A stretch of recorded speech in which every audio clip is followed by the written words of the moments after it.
All right, so last week we were solving equations. We are going to do the same thing this week, but we have to do a little back work before we get into that, and that's what today is going to be all about. We're going to review that combining like terms, which you did hopefully last year a little bit, you remember, and then the distributive property, which we kind of talked about last week, okay? So if we look right here, right, we're going to start by combining like terms with legit pictures to make our lives a little bit easier before we kind of get into the whole like letters and numbers and things like that, right? It's a lot easier to kind of do it with pictures. So if we look, we have 1, 2, 3, 4 cats. And then it says minus 1, 2, 3 cats. So how many cats we got? 1. We have how many dogs? 1, 2, 3, 4, 5, and 6. None are being taken away. So that's it. All right. What about number 2? What would you do for cakes and presents? Count them out. What would you get?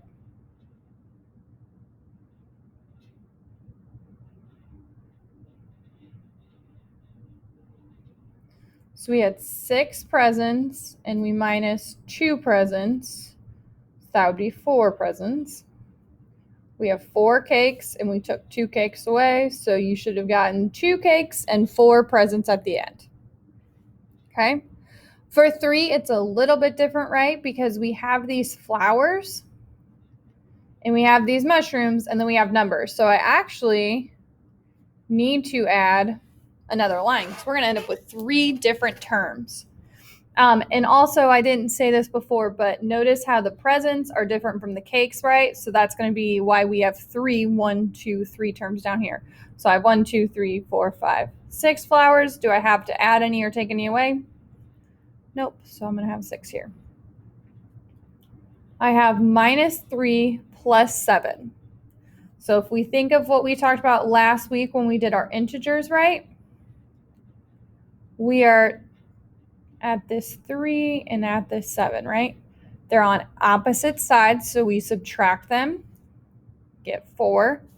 7 is a bigger number, so I'm going to keep that plus. Then we have 1, 2, 3, 4, 5, 6, 7, 8, and 9 mushrooms. Okay?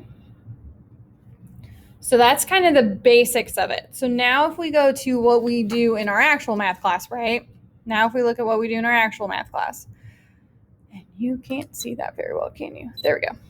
So we have our negative z tree, our x squared tree, our y tree, and our 8, which is kind of like our plain numbers. So if we're looking at 8x squared, which tree would that go in? The x squared tree. Good.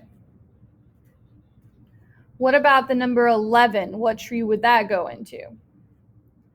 This number tree down here. What about 4z? The z tree. What about xy? Is there an xy tree?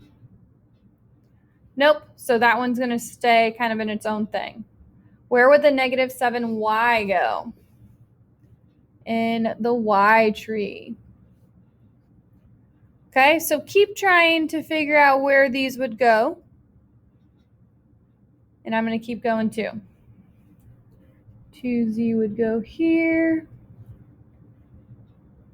We don't have a y cubed, so that would go there. 5z would go in that tree. 11y would be in that tree. 9x, we don't have a tree for that. 6x squared. Negative 2y. Negative 2z. 19. 7. X squared. 3y. We don't have an x tree. And 7z. Okay, so that is what you should have.